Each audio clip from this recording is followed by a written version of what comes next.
The Shadow in the Attic. 1. My great-uncle, Uriah Garrison, was not a man to cross, a dark-faced, shaggy-browed man with wild black hair and a face that haunted my childhood dreams. I knew him only in those early years.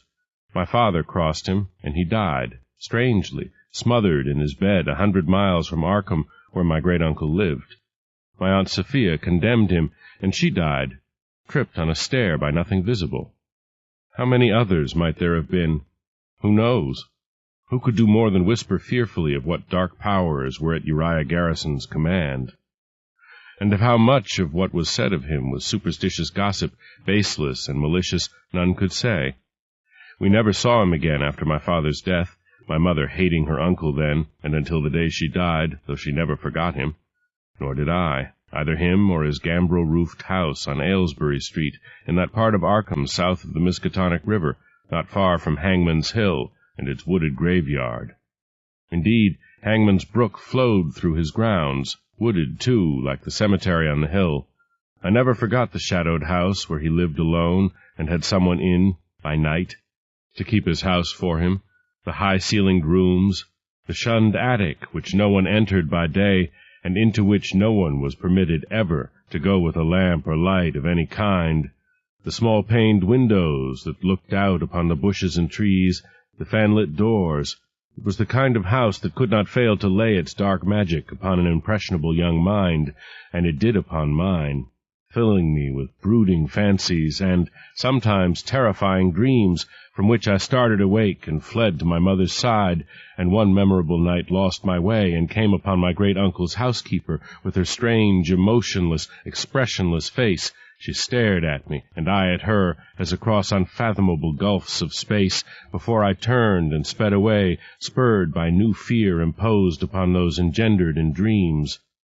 I did not miss going there. There was no love lost between us, and there was little communication, though there were occasions on which I was moved to send Uriah Garrison a short greeting, the old man's birthday or Christmas, to which he never responded, which was as well. It was, therefore, all the more surprising to me that I should have inherited his property and a small competence at his death, with no more annoying a provision but that I inhabit the house for the summer months of the first year after his death. He had known, clearly, that my teaching obligations would not permit occupancy throughout the year. It was not much to ask. I had no intention of keeping the property. Arkham had even in those years begun to grow outward along the Aylesbury Pike, and the city, which had once been so detached from my great-uncle's home, was now pressing close upon it, and the property would be a desirable acquisition for someone. Arkham held no particular attraction for me, though I was fascinated by the legends that haunted it, by its clustering gambrel roofs and the architectural ornamentation of 2 centuries ago. This fascination did not run deep, and Arkham as a permanent home did not appeal to me. But before I could sell Uriah Garrison's house, it was necessary to occupy it in accordance with the terms of his will. In June of 1928, over my mother's protests, and in spite of her dark hints that Uriah Garrison had been peculiarly cursed and abhorred, I took up my residence in the house on Aylesbury Street. It required little effort to do so, for the house had been left furnished since my great-uncle's death in March of that year, and someone clearly had kept it clean, as I saw on my arrival from Brattleboro. My great-uncle's housekeeper had evidently been instructed to continue her duties at least until my occupancy.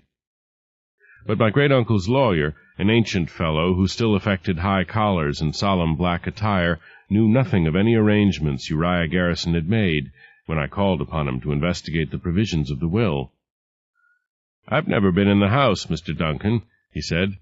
"If he made arrangements to have it kept clean, there must have been another key. I sent you the one I had, as you know. There is no other, to my knowledge."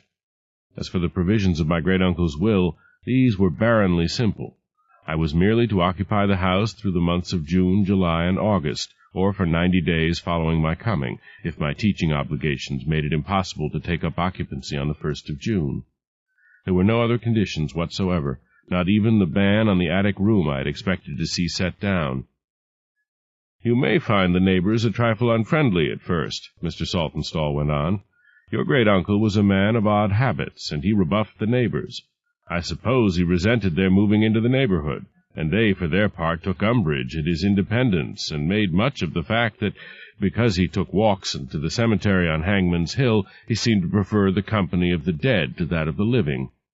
As to what the old man had been like in his last years, about which I asked, "He was a lusty, vigorous old fellow, very tough, actually," answered Mr. Saltonstall. "But, as so often happens, when his decline came, it came fast. He was dead in just 1 week. Senility, the doctor said." "His mind?" I asked. Mr. Saltonstall smiled frostily. "Well, now, Mr. Duncan, you must know there was always some question about your uncle's mind. He had some very strange ideas which were, in a real sense, archaic. This witchcraft exploration, for one thing. He spent a good deal of money investigating the Salem trials, but you'll find his library intact and filled with books on the subject. Other than this obsessive interest in one subject, he was a coldly rational man. That describes him best. Unfriendly, and holding himself aloof."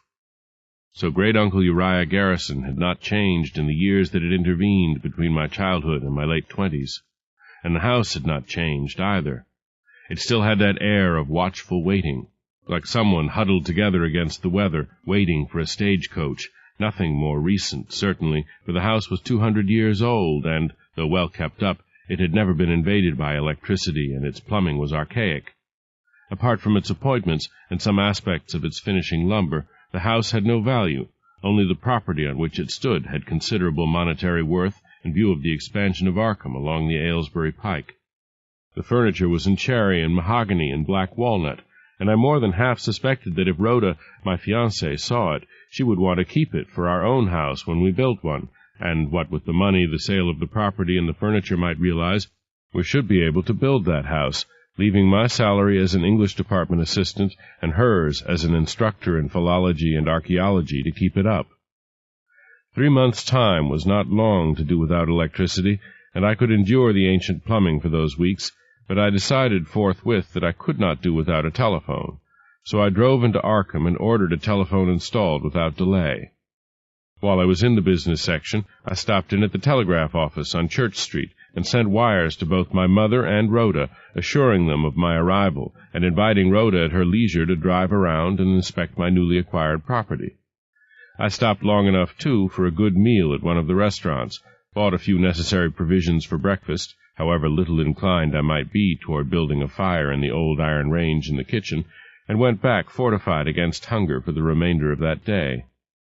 I had brought with me various books and papers necessary to the doctoral dissertation on which I was at work, and I knew that the shelves of the library of Miskatonic University, scarcely a mile from the house, would offer me all the additional assistance I might need.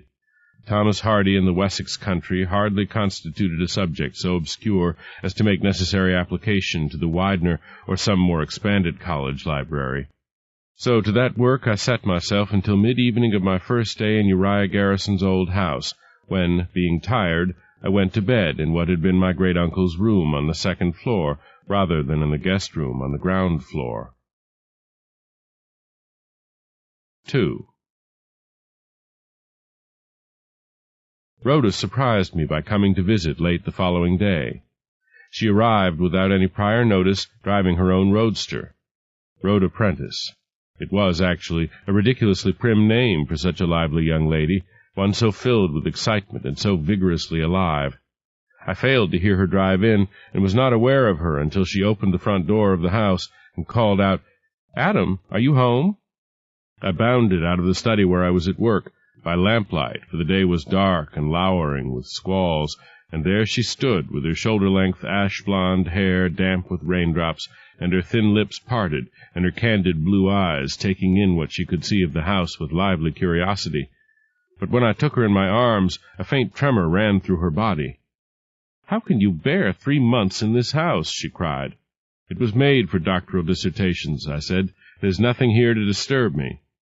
"The whole house disturbs me, Adam," she said with unaccustomed gravity. "Don't you feel anything wrong?" "What was wrong about it is dead. That was my great-uncle. When he was here, I admit the house reeked of evil." "And it still does, if you believe in psychic residue." She might have said more, but I changed the subject. "You're just in time to drive into Arkham for dinner. There's a quaint old-fashioned restaurant at the foot of French Hill." She said no more, however much, as I saw by the small frown that held for a while, she was of a mind to say, and at dinner her mood changed. She spoke of her work, of our plans, of herself and of me, and we spent over 2 hours in the French house before we returned to the house. It was only natural that she should stay for the night, taking the guest room, which, being below my own, enabled her simply to rap on the ceiling if she wanted for anything, or if, as I put it, the psychic residue crowds you. Nevertheless, despite my jesting, I was aware from the moment of my fiancée's arrival of a kind of heightened awareness in the house.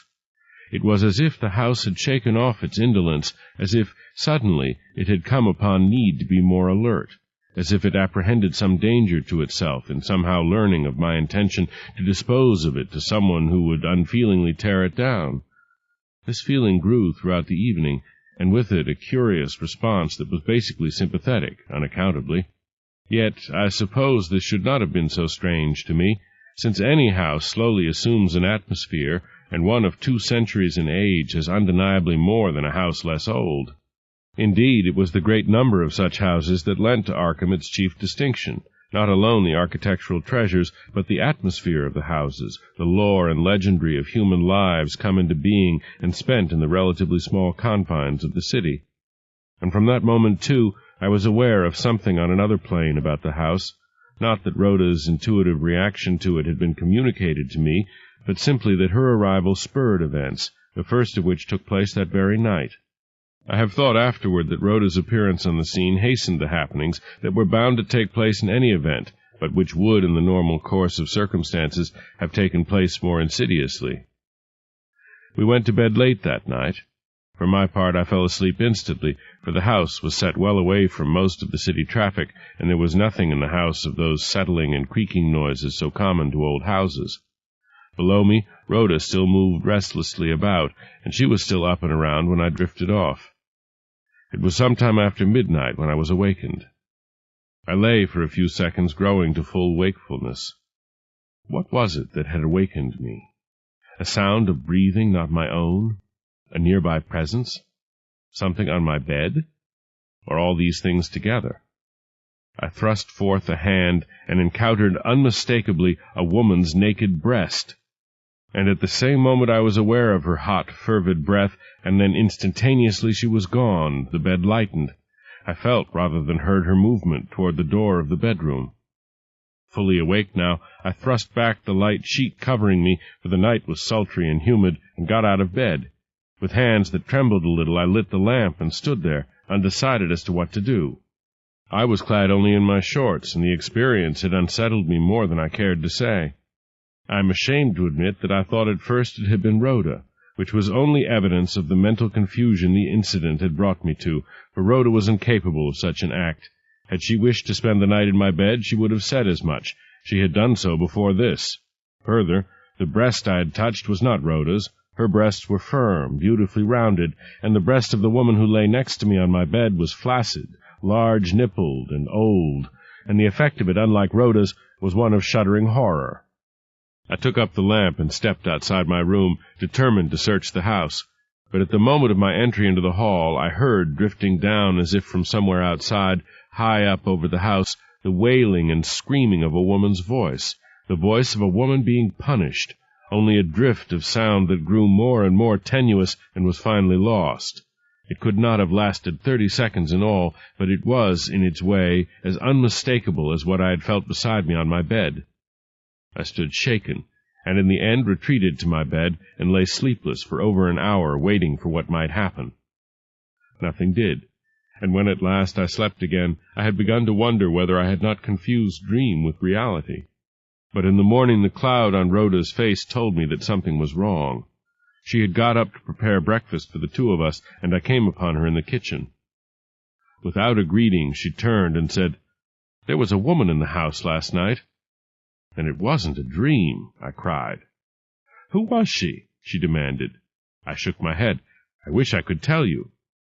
"It seems to me an extraordinary thing to have a cleaning woman in the middle of the night," she went on. "You saw her?" "I saw her, yes. Why?" "What did she look like?" "She seemed to be a young woman, but I had a strange feeling that she wasn't young at all.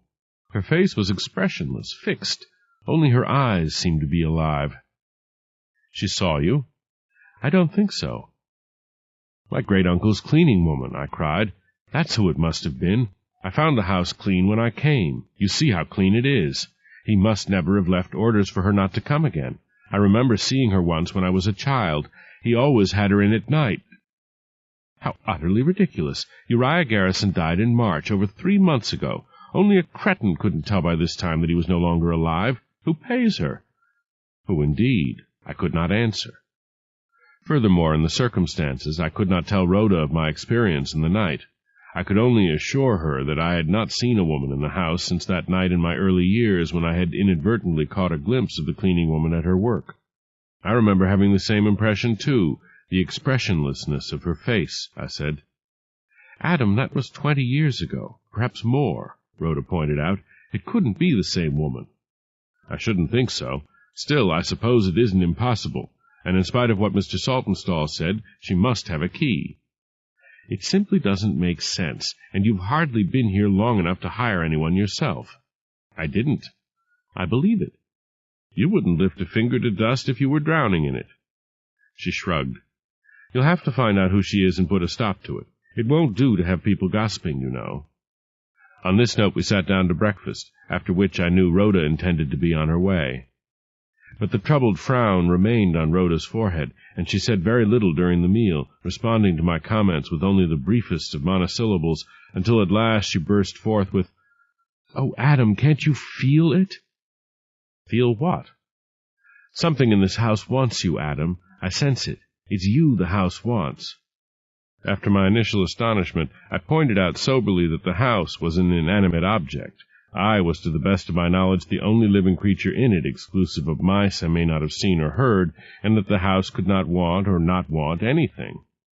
She was not convinced, and when, an hour later, she was ready to leave, she said impulsively, "Adam, come away with me, now." "It would be folly to surrender a valuable property we can both turn to good use simply to satisfy your whim, Rhoda," I answered. "It's more than a whim. Take care, Adam." On this note we parted, Rhoda promising to come again later in the summer, and exacting my promise to write her faithfully. 3. The experience of that second night in the house stirred my memory to thoughts of the sinister gloom that had pervaded the house for me as a boy, gloom which radiated from my great-uncle Uriah's forbidding countenance, and from the locked attic room which no one dared enter, however often my great-uncle went in and out of it. I suppose it was only natural that eventually I would think again of the challenge represented by the attic room and would respond to it. The rain of yesterday had given way to bright sunlight, which streamed into the house through the windows on the sunny side, and gave to it an air of genteel and mellow age, one far removed from the sinister.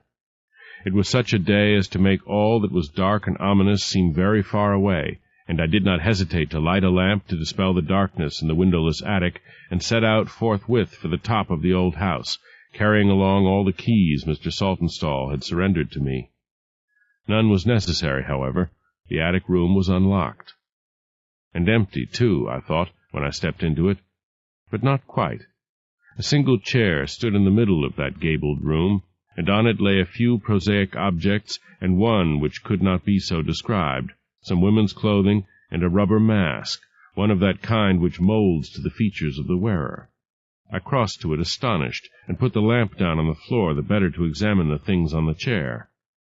They were nothing more than what I had seen at a glance, a common cotton house-dress in a very old-fashioned square-print design in various shades of gray, an apron, a pair of skin-tight rubber gloves, elastic stockings, house slippers, and then the mask, which on examination proved to be ordinary enough, save for having hair attached to it, however unusual it was to find it here. The clothing could very likely have belonged to great-uncle Uriah's cleaning woman. It would have been like him to let her use only the attic room in which to change, and yet, of course, this did not ring true, considering the care he had always taken to allow no one to enter that room but himself. The mask could not be so readily explained. It was not at all hardening, betokening long disuse. It had the softness and flexibility of rubber that is being used, which was all the more mystifying. Moreover, in common with all the rest of the house, the attic was spotless. Leaving the clothing undisturbed, I picked up the lamp again and held it high. It was then that I saw the shadow, which lay beyond my own against the wall and sloping ceiling, a monstrous, misshapen, blackened area, as if some vast flame had flared forth and burnt its image into the wood there. I stared at it for some time before I realized that, however grotesque it was, it bore a resemblance to a distorted human figure, though its head, for it had a surmounting blob of shapelessness that served it as head, was horribly out of shape. I walked over to examine it, but its outlines faded as I drew close. Yet undeniably it had the appearance of having been burned into the wood by some searing blast. I moved back again toward the chair, and a trifle beyond it. The shadow bore the appearance of having come from a blast of flame virtually at floor level. Its angle was odd and inexplicable. I turned accordingly, and tried to find the possible point from which whatever had made this strange blemish on the wall and ceiling could have come. As I turned, the light fell upon the opposite side of the attic room and disclosed, at the point I sought, an opening at the juncture of the roof and the floor, for there was along this side of the house no wall between floor and roof, an opening no larger than that for a mouse, and I assumed instantly that it was indeed a mouse-hole, and it did not attract my attention for more than a second, but what was painted in garish red chalk or oil all around it did. A sequence of curious angular lines, which seemed to me completely unlike any geometrical designs with which I was familiar, and which were arranged in such a fashion as to make the mouse-hole seem their precise center. I thought instantly of my great-uncle's absorption in witchcraft, but no, these were not the familiar pentagrams and tetrahedrons and circles associated with sorcery, rather their opposite. I carried the lamp toward the painted lines and examined them.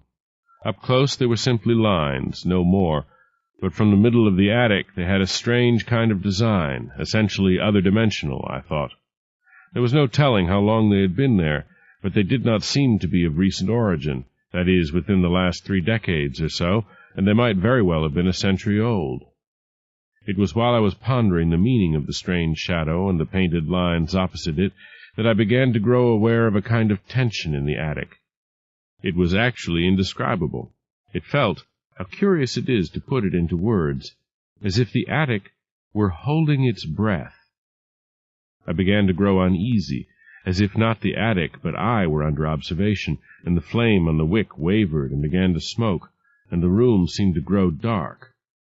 There was a moment that was as if the earth had taken a half-turn backward, or something of that kind, and I had not gone along with it, but were suspended somewhere far out in space at the instant before plunging into orbit of my own. And then the moment passed, the earth resumed its regularity of turning, the room lightened, the flame in the lamp steadied. End of side 2. To continue, change side selector switch and turn the cassette over. Side 3. The Shuttered Room and Other Tales of Terror by H.P. Lovecraft and August Derleth. Continuing with The Shadow in the Attic on page 110.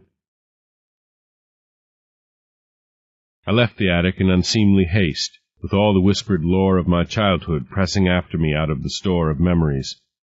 I wiped away from my temples the fine beading of perspiration which had gathered there, blew out the lamp, and started down the narrow stairs, considerably shaken, though by the time I reached the ground floor I had regained my composure. Nevertheless, I was now a little less ready than I had been to brush aside my fiancée's perturbation about the house in which I had consented to spend the summer. I pride myself on being a methodical man. In her lighter moments, Rhoda has referred to me as her little pedant, referring strictly, of course, to my concern with books and writers and the circumstances of literature. Not that I mind. The truth, no matter how it is put, is no less truth. Once recovered from my momentarily frightening experience in the attic, following so hard upon the events of the night, I resolved to get to the bottom of the matter and uncover some tenable explanation for what had happened in both instances. Had I, in fact, been in an hallucinatory state on both occasions, or had I not? The cleaning woman obviously was the nearest point of departure. An immediate telephone call to Mr. Saltonstall, however, only confirmed what he had said before. He knew of no cleaning woman. He had no knowledge that my great-uncle had ever employed a housekeeper of any kind, and to the best of his knowledge there was no other key to the house. But you do understand, Mr. Duncan, finished Mr. Saltonstall, that your great-uncle was a reclusive sort of man, secretive almost to the point of fanaticism. What he did not wish others to know, others did not know. But, if I may make a suggestion, why not make inquiry among the neighbors? I've set foot in the house only once or twice, and they've had it under daily observation for years. There isn't much, you know, that neighbors don't find out. I thanked him and rang off. Approaching the neighbors, however, apart from a frontal attack, represented a problem, for most of the houses in the area were at more than lot-line distances from my great-uncle's house. The nearest house was 2 lots away, off to the left of my great-uncle's ancient house. I had noticed very little sign of life about it, but now that I peered from the windows, I saw someone in a rocking-chair taking the sun on the porch of that house. I pondered for a few minutes about my best approach, but I could think of nothing but a direct question. So I walked out of the house and down the lane to the house next door. As I turned into the yard, I saw that the occupant of the chair was an old man. "Good morning, sir," I greeted him. "I wonder if you could help me." The old man stirred. "Who are you?" I identified myself, which aroused an immediate response of interest. "Duncan, eh? Never heard the old man mention you. But then I never spoke with him more'n a dozen times. What can I do for you?" "I'm trying to find out how to reach my great-uncle's cleaning woman." He gave me a sharp glance out of suddenly narrowed eyes. "Young fellow, I'd like to have known that myself, just out of curiosity," he said. "I never knew her to have any other place." "You've seen her come?" "Never. Saw her through the windows at night." "You've seen her leave, then?" "Never saw her come, never saw her leave. Neither did anybody else. Never saw her by day, either. Maybe the old man kept her there, but I wouldn't know where." I was baffled. I thought briefly that the old man was being deliberately obstructive, but no, his sincerity was self-evident. I hardly knew what to say. "That's not the only thing, Duncan. You seen the blue light yet?" "No." "You heard anything you couldn't explain?" I hesitated. The old man grinned. "I thought so. Old Garrison was up to something. I wouldn't be surprised if he's still at it." "My great-uncle died last March," I reminded him. "You can't prove it by me," he said. "Oh, I saw a coffin carried out of that house up to the cemetery on Hangman's Hill, but that's as much as I know about it. I don't know who or what was in the coffin." The old fellow went on in this vein until it was clear to me that he knew nothing, no matter how much he suspected.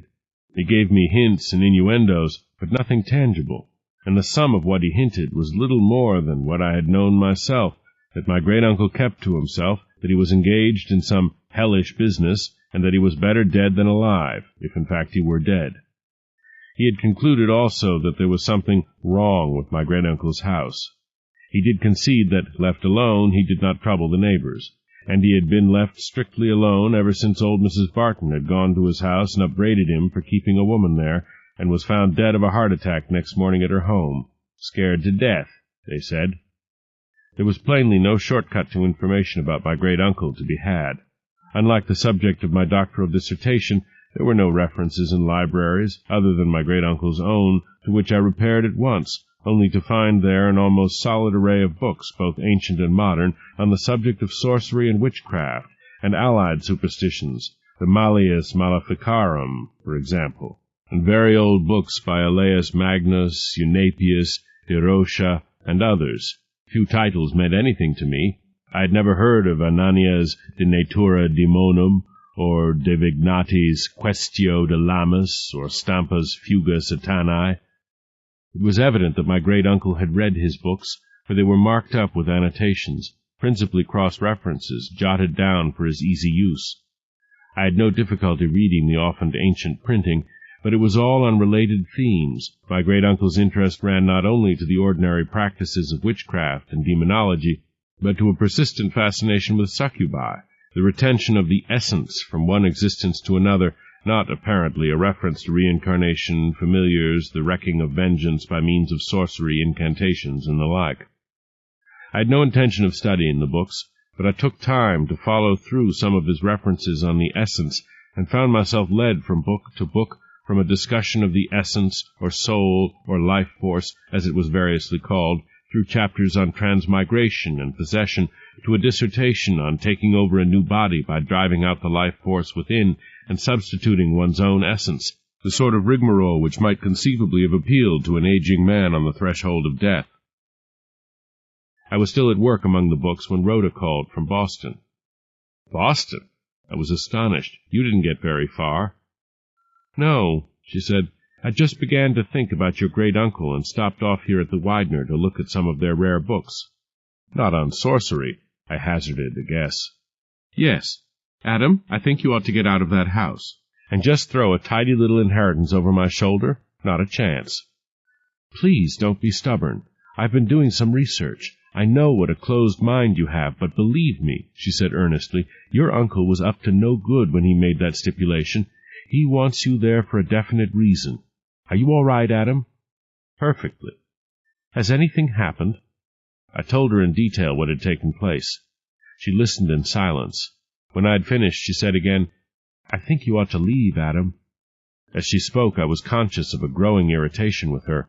Her possessiveness, her assumption of the right to tell me what I ought to do, which did certainly postulate her conviction of knowing better than I what served my welfare, angered me. I'm staying, Rhoda, I said. Don't you see, Adam, that shadow in the attic, some monstrous thing came in by way of that hole and blasted that shadow there, she said. I'm afraid I laughed. I've always said women simply aren't rational creatures. Adam, this isn't a man-woman thing. I'm scared. Come back, I said. I'll protect you. Resigned, she rang off. 4. That night was memorable for what I chose then to believe pure hallucination. It began literally with a step on the stair some time after I had gone to bed. I listened for a moment to hear it again. Then I slipped out of bed, made my way in the dark to the door, and opened it just enough to enable me to look out. The cleaning woman had just passed my door, bound for the ground floor. I backed into my room at once, fumbled my way to my dressing gown and my bag. I had not had occasion to use it before, and let myself out of the room, bent upon facing the woman at her work. I moved quietly in the darkness down the stairs, though the dark was alleviated somewhat by the iridescence of moonlight flowing into the house from outside. Not quite midway down, I experienced that curious sensation I had known previously of being watched. I turned. There in the well of glowing darkness behind and a little above me hung the spectral likeness of great-uncle Uriah Garrison, something as ephemeral as air, the heavy bearded face distorted a little by the moonlight's iridescence, the burning eyes, the shock of tousled hair, the high bones of his cheeks with the parchment skin tied over them, seen for an instant so unmistakably. Then it collapsed like a pricked balloon and vanished, save for a thin serpentine coil or rope of some dark substance which seemed to flow writhing and turning down the stairs to where I stood, until it, too, disappeared like smoke. I stood frozen with terror until reason reasserted control. I told myself I had had an hallucination of a kind not to be entirely unexpected, in view of my concern during the day about my great-uncle and his curious preoccupations, though I should have thought this far more likely to have occurred in dream than in a vision while awake. But at this moment, too, I questioned the degree of my wakefulness. I had to think what I was doing on the stairs, and remembered the cleaning woman. I had an impulse to return to my room and go to sleep, but I would not. I pulled myself together and went on. There was a light in the kitchen, a lamp burning dimly and low by the glow of it. I crept silently toward the kitchen and stood where I could look in. The woman was there, cleaning as always. Now was the time to front her directly and demand an accounting of her presence. But something held me where I was. Something about the woman repelled me. Something other stirred my memories, and I remembered that other woman I had seen there in the years of my childhood. Slowly, certainly, I became aware that they were one and the same. The woman's impassive, expressionless face was unchanged over 20 years or more. Her actions were mechanical, and she seemed even to be wearing the same clothing. And intuitively I knew that this was the woman whose body I had felt beside me on the bed in the night. My reluctance to face her grew, but I forced myself to step into the room just over the threshold, on the tip of my tongue the demand for an accounting of her presence. But no word left my lips. She turned, and for but a brief few moments our eyes met, and I looked into pools of glowing fire. eyes that were hardly eyes at all, but so much more, the epitome of passion and hunger, the apex of evil, the embodiment of the unknown. In every other respect the confrontation was no different from what it had been in the earlier years. She did not move. Her face, save for her eyes, remained expressionless. Then I lowered my eyes, unable to gaze into hers any longer, and stepped back across the threshold into the darkness behind me, and fled up the stairs to my room, where I stood trembling, my back to the door, my thoughts confused, for I knew that what I had seen was something more than a woman, but I did not know what, something in bondage to my dead uncle, something bound to return night after night and perform these rites. Where she came from remained unknown.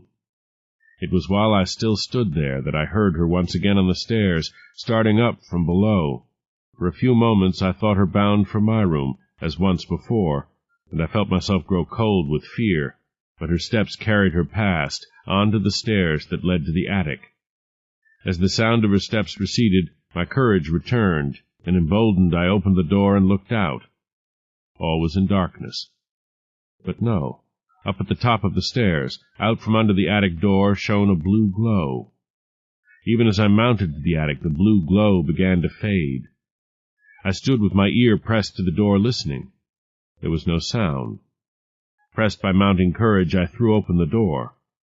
There was no sign of the woman, but over against the floor where the angle of the roof joined it, the blue light I had noticed under the door was flowing out like water through the mouse hole there, and the painted lines all around the hole glowed as with a light all their own, which faded even as I watched. I lit a match and held it high. The clothing the woman had worn lay as before on the chair, and the mask. I crossed to the chair and touched the mask. It was warm. The match burned my fingers and went out. All was now black as pitch, but from the direction of the mouse hole I felt such a drawing power as must I fling myself on my knees and try to follow the blue light, if I did not at once escape, a pulsing, sensate evil. And once again the earth seemed to stop in its turning. There was a lurch in time, and a great cloud of paralyzing fear enveloped me. I stood as if transfixed. Then, from the mouse hole, a drift of blue light like smoke came seeping into the attic. The sight of it burgeoning there broke the spell that held me. I ran, crouching, to the door and flung myself out of the attic. I raced down the stairs to my room, looking back as if I expected some eldritch thing to be hot on my heels. There was nothing but blackness, nothing but the dark. I went into my room and threw myself upon the bed, fully clothed, and there I lay, waiting apprehensively for whatever might come, knowing I should do as Rhoda had asked, yet curiously reluctant to leave the house on Aylesbury Street, not because it was my inheritance, but for a frightening kind of bondage, almost kinship, that kept me there. I waited in vain for even the ghost of a sound to disturb the quiet. Nothing whatsoever came to ear but the natural sounds the house made on a windy night, for a wind had come up, and the occasional keening of a screech-owl from the direction of Hangman's Hill.